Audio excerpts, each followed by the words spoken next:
I don't actually know if I've told y'all this, but I actually have 2 other channels that I don't read it all on there. If y'all are interested, it's called Tenzin and Sequoia, Tenzin, that's my wife's name, and Sequoia, Sequoia is my name. And it's like a couples channel. We post everything, like we've done a little bit of what I eat in a day. We've done, we documented our 55-day juice fast on there. I think we also documented our 28-day juice fast. We just document like a few things. We've done a few vlogs, I think. And then my wife has her own personal channel as well. Tenzin Jordan, Jordyn. That's her name, Tenzin Jordan. And she is a inline rollerblader. So she posts rollerblading content, and she also posts, she's in IT, and she's transitioning into healthcare / already transitioned into healthcare, as we do have a nutrition biz, and we are located in St. Louis, and we sell fresh pressed juice. Whenever you buy it, we juice it the morning of. Just wanted to let y'all know that we also do other things. Oh, and we also have an Instagram account that I manage. It's called 4 Energy, INNERGY on Instagram, 4 Energy. And that's where, honestly, I need to get better at it. I'm not a social media person per se, but I'm trying to be. Actually, I was in business class today, and we had a guest speaker come in talking about marketing, and I was like, yeah, I gotta get better at that, because we actually have a lot of juice clients. I have a lot of people that want fresh pressed juice, which is great. But a lot of people just don't even know what I do, because I don't advertise myself really. So anywho, I need to get better at the Instagram. It's looking kind of sad. It's relatively new. I don't have a lot of followers on it. I don't know. It's not my thing, but I'm making it my thing. Maybe in 2026. We'll see. Anyway, I think that's it for the updates. If y'all were interested in seeing more of me, more content. But yeah, I think we're gonna finish chapter 8 on your addicted brain. And yeah, we'll see. But actually I wanted to say, I had my log exam today, and log exam for massage therapy laws. I hope I did good. I know I didn't know 6 of the questions. Like, I did not know it.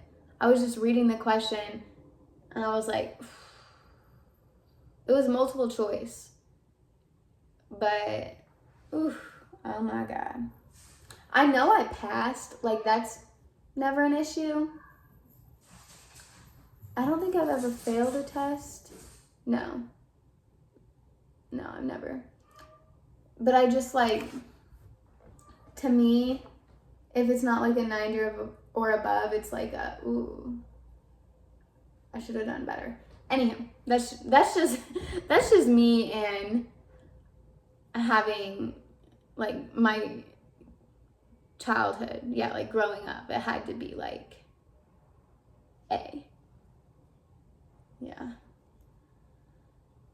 Anywho, sugar addiction. not what it seems. Okay, I used to have the biggest addiction to sugar. Oh my God. I loved it. I mean, if y'all didn't know, I don't know how much, I can't remember what I've said, but I used to be a pastry chef. I started off with American pastry, and then I decided I wanted to specialize in Italian pastry. So, yeah. So I worked at 2 different restaurants. I worked at like American coffee shop. We just sold like American pastries with like scones and muffins and cookies and breads and stuff like that. And I baked all that. And when I tell you every day, every single day, I had a scone for breakfast. This is when I was a lot bigger. And man, it was good. Oh my God. That would hurt my stomach so bad now. And then when I moved to, I did fine dining pastry, which was more fancy. It was very fancy. No, it really was though. That's when I started making desserts. So Italian pastry isn't as sweet. Nonetheless, there's still sugar in it, of course. But yeah, it wasn't as sweet. But I thought letting go of sugar, because I don't eat any sugar anymore. Of course, I eat the sugar like naturally in fruit, but I don't eat like added sugar, like granulated white sugar or like agave, stevia. I don't do none of that. I thought, and I never liked agave or stevia. I thought that was like disgusting. I only liked the white sugar. I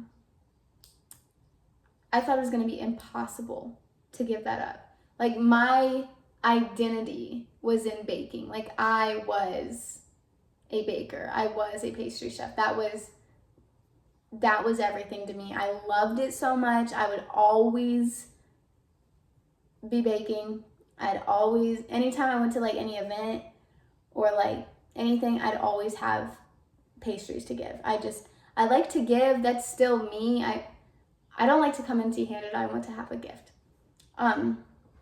And that gift was always food, because I like to do that. And I also cook. I used to. It's not that I don't anymore, but like I'm very high raw at the moment. Very high raw. There's a few things that I like am struggling to let go of, which is also great that I'm reading this addiction. Rice. I love rice. I love rice. Like, I don't know. I've never really met anyone that loves rice the way I love rice, so that's been kind of hard to cut out. I'm not necessarily trying to cut it out per se, but it's like I've already cut out eggs, dairy, gluten, corn, MSG, natural flavors, soy products, meat, fish. I've cut out like everything. So I eat fruit and vegetable and nuts and rice. Yeah, that's what I eat. So it's changed significantly. But anywho, sugar addiction. It's not what it seems. So this is, when I read this, I did read this section already, maybe like 4 years ago. I read this, and this is what like really, really helped me stop eating sugar. Although I must say, I did stop eating sugar probably a while ago. Definitely over a year. I don't know though how long. I didn't like write out my calendar or anything, but I needed to understand the why, and yeah, this helped me. But yeah, it wasn't a quick process, I should say. Anyway, how many times have I said anywho? I be rambling. I'm sorry, y'all. You can skip to 10 minutes if you want to just hear. What we call sugar addiction is not technically an addiction. It falls into a different category from other addictive substances. Unlike substances such as nicotine, MSG, and caffeine, which our brains and bodies don't need, sugar, glucose, is essential. Our brains and bodies require sugar. While processed sugar is not the ideal, we don't turn to processed sugar for adrenaline the way we turn to other addictive experiences and substances for the adrenaline they trigger. We turn to sugar to get glucose directly to the brain. What prevents that glucose from getting to the brain is insulin resistance from fats being in the bloodstream at the same time. So even though we've eaten the sugar, we want more because our brain cells aren't receiving most of it. That's why it can be so difficult to engage in moderation around processed sugar and refined carbohydrates such as white bread. There are many more nuances to this that you'll read about in chapter 33, a long way from here, called Eating Disorders. What's important to know here is that processed sugar addiction or fixation can perpetrate addiction of any other kind, whether in the form of other food addictions or prescriptions, medications, or prescription medication dependencies, most often for depression, anxiety, ADHD, or bipolar. Why we often find ourselves with a sugar addiction, in part because we're trying to treat ourselves, not in the sense of giving ourselves a treat, but in the sense of treatment. We're subconsciously trying to self-treat on a medical level because of the lack of glucose and glycogen storage in our brain. If we want to find true relief from impulsivity around processed sugar, we can actively address our brain's glucose and glycogen deficit by lowering the fats in our diet, bringing in foods that are rich in bioavailable glucose, such as fruit, to replace the fats, and supporting our brain with other medical medium healing practices and protocols in this book and its companion. That's another thing that I significantly cut out. I used to eat very high-fat food, dairy. Oh, cardinal bird! I love cardinal birds because my grandma loves cardinal birds, so it reminds me of her. So cute. And that's her favorite color, red. Oh, bye. Bye, Grandma.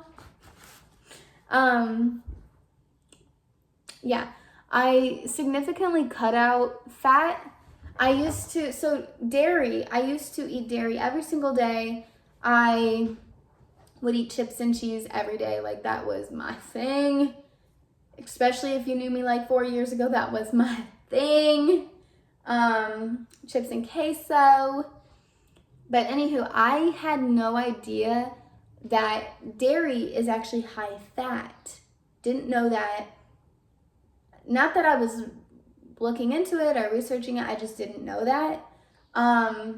Meat, even like low fat meat, like for example, chicken, a lot of people believe that the breast is lower fat than the thigh per se. And I haven't looked like totally into that. I can't say if that's like true or false. But what I can say is that meat is a lot higher fat than we believe as a society, meaning we. Yeah, meat is high fat. So I was eating a lot of meat, a lot of dairy, and was I eating like actual like, I don't know. Sometimes I would just eat like a ton of peanut butter. Like a ton. A lot. So now I do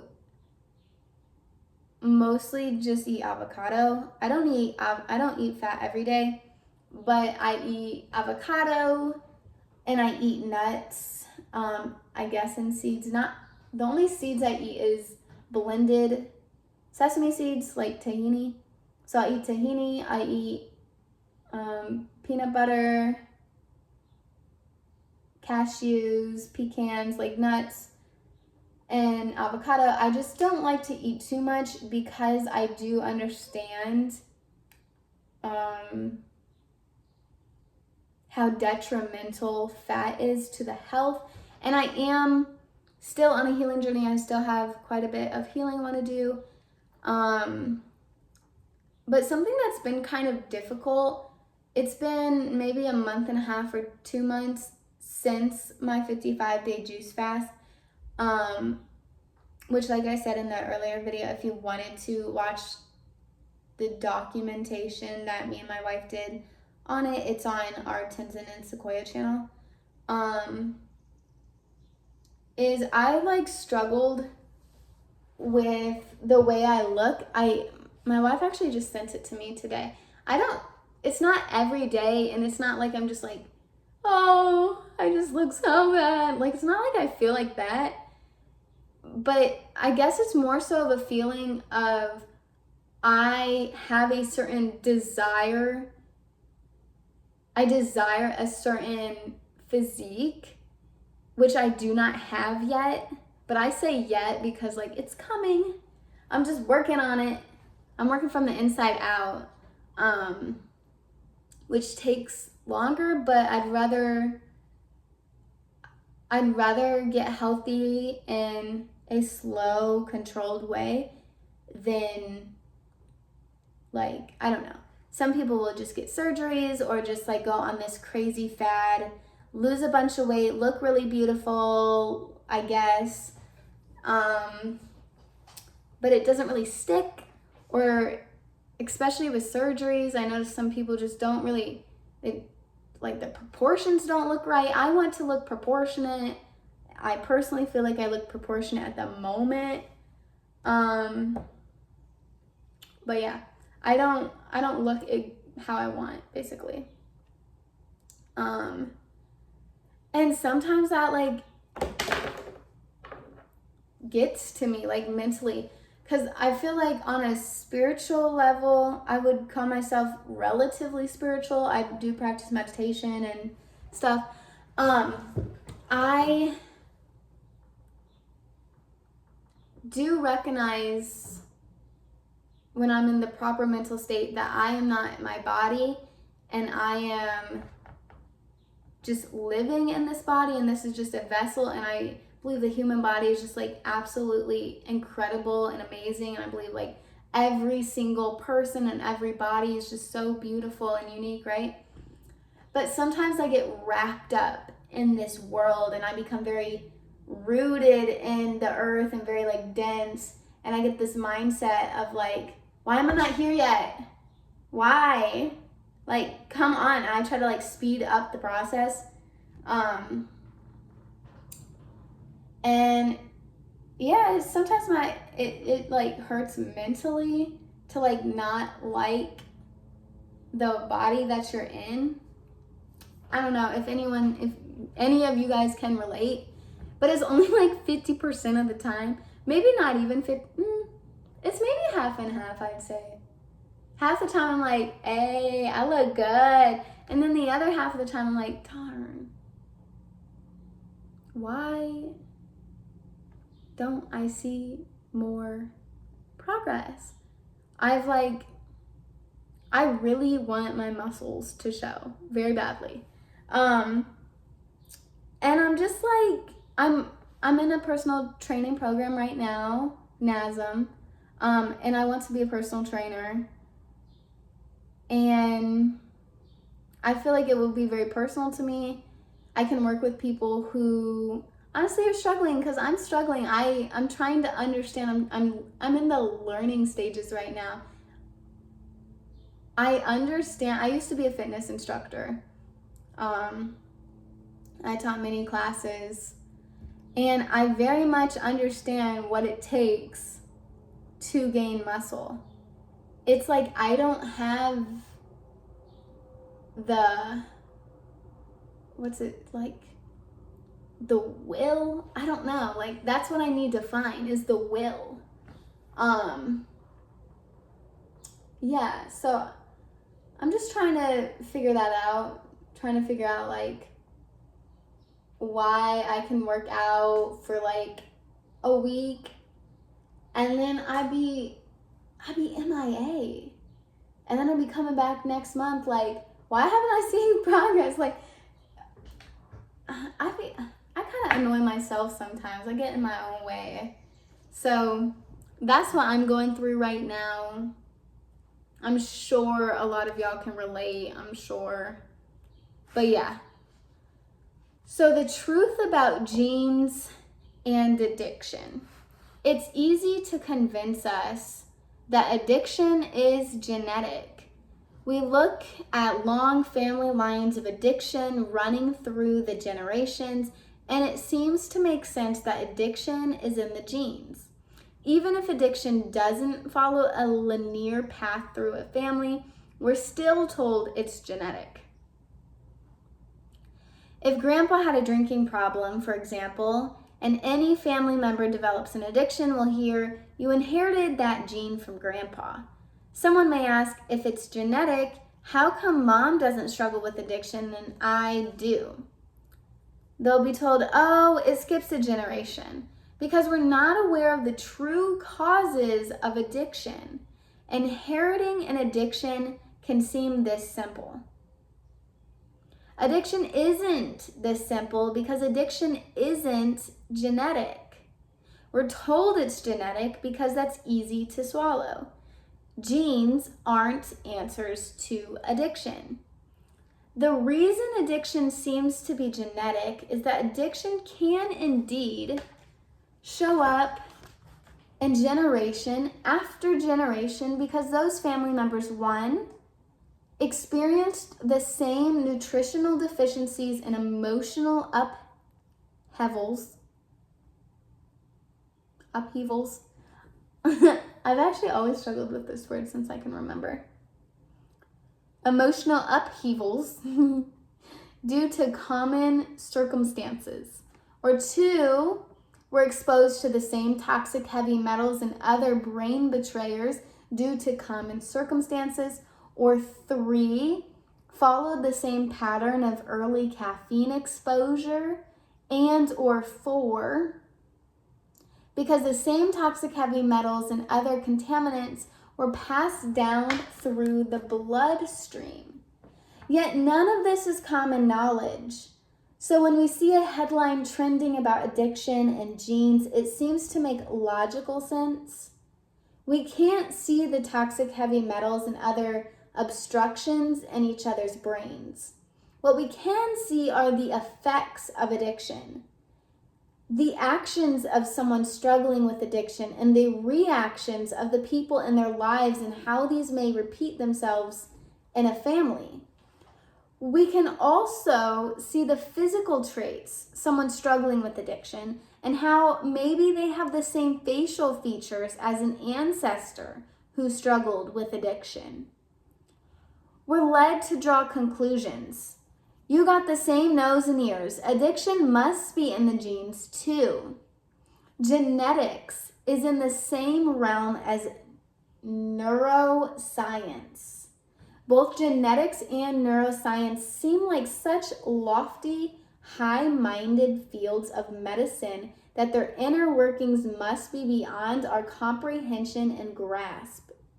And we should therefore bow down and accept either label as divine decree. Especially if genetics and neuroscience are put together as with addiction. If you hear that genetics and even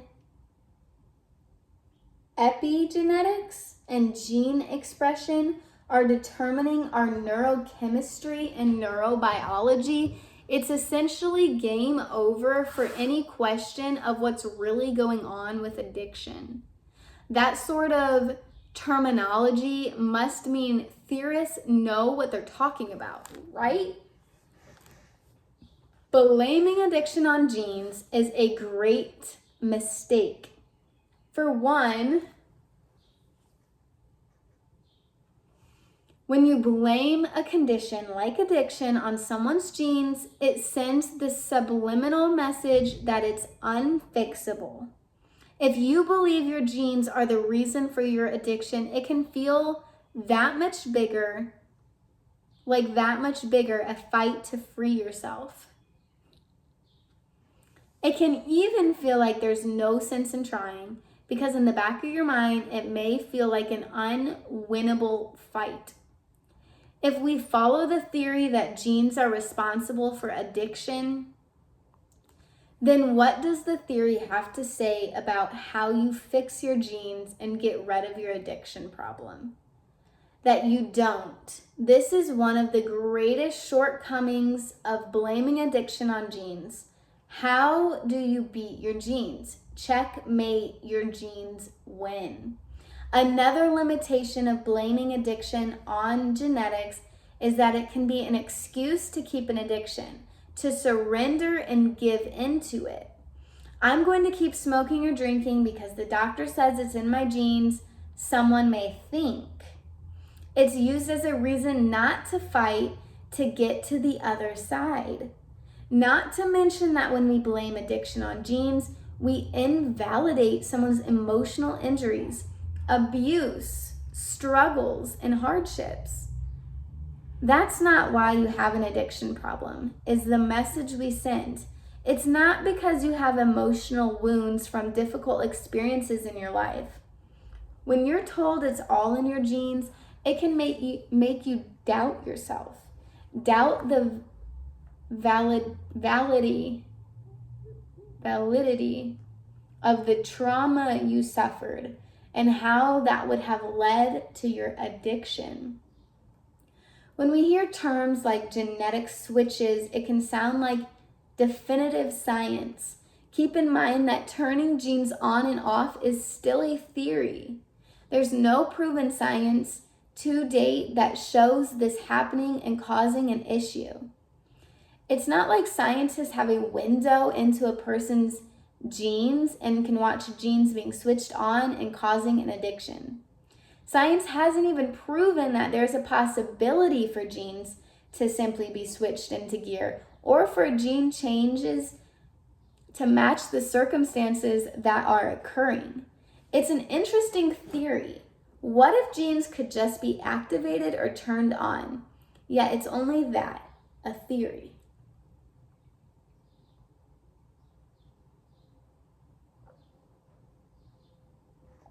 Lemon water. When it comes to genes and addiction, no matter what terminology is applied, it's all theory. And we have to be careful about theories that travel through the ether with no substantiation, no legitimate studies behind them. Often, what occurs with genetic studies is that once there's a study on a gene, theories evolve that have nothing to do with the study itself. The study gets cited even though it's completely unrelated to the theory that someone else is proposing, other than the mere fact that both have to do with genes. Billions of dollars go into genetic research in the belief that the purpose of the study of genetics is to fix our problems and try to help people with their diseases. It's quite the opposite. Classified medical science is purposefully using the studies of genes to find ways to worsen our lives and health conditions so the industry can profit. Even if the individuals studying genes within the publicly known medical industry have the purest intentions, Their work is being used against them. Genetic research isn't about helping others, unlocking our genes, and bettering our lives. Although the classified medical industry hasn't accomplished it yet, genetic research is ultimately about a thirst to use genes to find ways to control human nature and humankind. So remember, keep your wits about you when you hear assumptions and theories, even seemingly scientific ones, that addiction is all in the genes. If addiction is blamed on genes, then the very fiber of someone's being can be blamed as the source of the problem. And the publicly known medical industry doesn't have to look further for answers and risk exposing what the classified medical industry doesn't wish to expose. What y'all think about that? I never believed that addiction was genes. Because my parents struggle with alcohol addiction. Now we know it's adrenaline addiction, and I knew I would never, ever be addicted to alcohol. I see what it did to my family.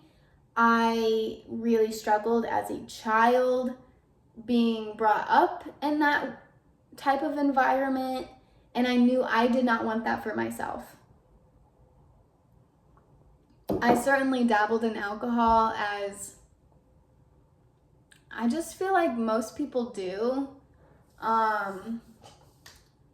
But it wasn't for me. I didn't like it. Yeah, I didn't like it. It just brought up so much trauma for me. Like being a child with parents who are drunk more times than not.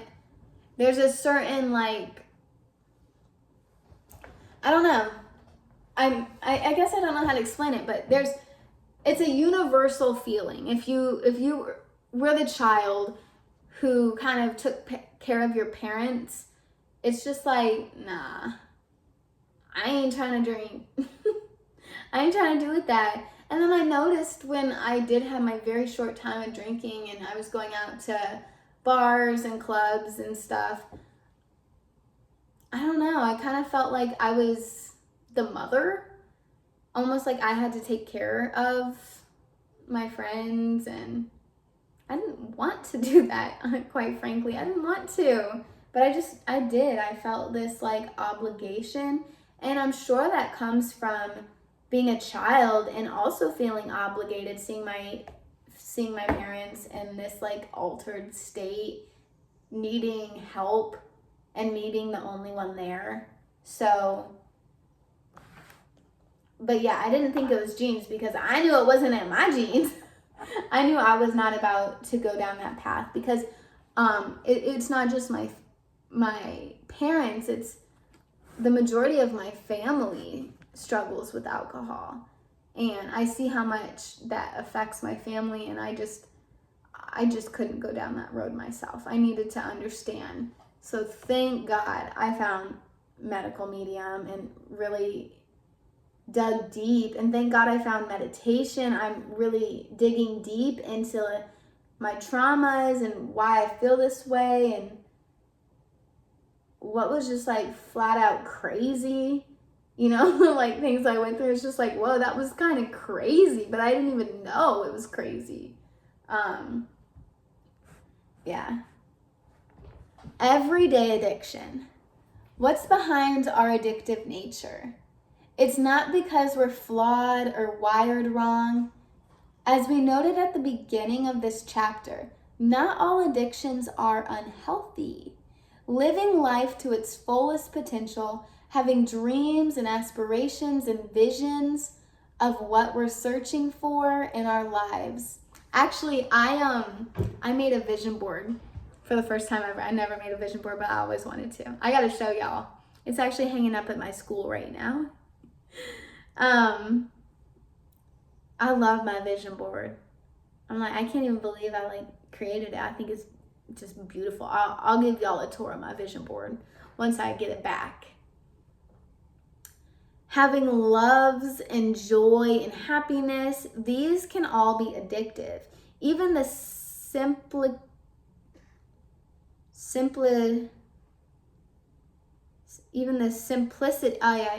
the simplicities of basic living. Watching the sunrise, watching the sunset, taking walks can be addictive. We can become addicted to extremely healthy practices. Last page. Positive addictions, like other addictions, come down to adrenaline. Unknown to medical research and science, our adrenal glands produce 56 different blends of adrenaline in response to different circumstances and emotions. More than half of these adrenaline blends are for everyday situations, including walking briskly, conversing with strangers, bathing, swimming, and dreaming. The release of these adrenaline blends can provide pleasant sensations that we want to feel again, which is how a beneficial addiction to a good night's sleep, a healthy hobby, or being in the outdoors can take shape. These everyday adrenaline blends are milder than the harsh adrenaline blends for crisis. Plus, they're triggered at gentler levels, and milder adrenaline blends at gentler levels translate to a more nurturing and sustainable experience for our brain and body. We need adrenaline for healthy addictions and healthy practices. So if we use our adrenaline and burn out our adrenaline reserves with unhealthy practices, we're not going to get the best out of the healthy addictions and practices. We're not going to have the best sensations, experiences, feelings, or even have the best energy for them if we're trapped in unhealthy practices that are requiring adrenaline for the wrong reasons. Chances are that someone's unhealthy addictions are outweighing and even diminishing the benefits of their healthy ones. It's also possible to become addicted to unhealthy practices that are said to be healthy practices. We can be fooled by unhealthy practices because of their addictive nature and the feeling we get from their adrenaline high. Just because many addictions are life supportive, life friendly, life healthy, and life lengthening doesn't mean that everything we hear is healthy actually is. Everything in moderation is a popular term that we use as permission to try anything. To understand why moderation is misled and to understand the addictive nature of these practices that make stopping at moderation unrealistic for so many. You'll find entire chapters on the subject in the next section of the book. There in part 2, Brainwashed, you will dive into 3 prime examples of how addictive substances, psychedelics, alcohol, and caffeine truly interact with the brain, even in microdoses. Whether you find yourself in an addictive cycle with caffeine, drugs, alcohol, nicotine, MSG, sex, pills, gambling, confrontation, shopping, electronic devices, TV, staying up all night, scented candles and other fragrances, unproductive foods, hoarding, organizing, work, exercise, acting like someone you're not, or any other substance or activity, it is not a fault with who you are as a human being. If you've never been the person who could have just one drink or smoke just one cigarette or take just the prescribed opioid dose, it isn't because you are weak. You are strong to have gotten this far. You are strong to have lived so long with a brain so in need of support. It was never about knowing better. You were always smart. With your new knowledge about how our addicted brains really work, you can use that intelligence to give your brain the helping hand it's been asking for all along. That is the end of chapter 8, your addicted brain. Tell me how you feel about it. Bye.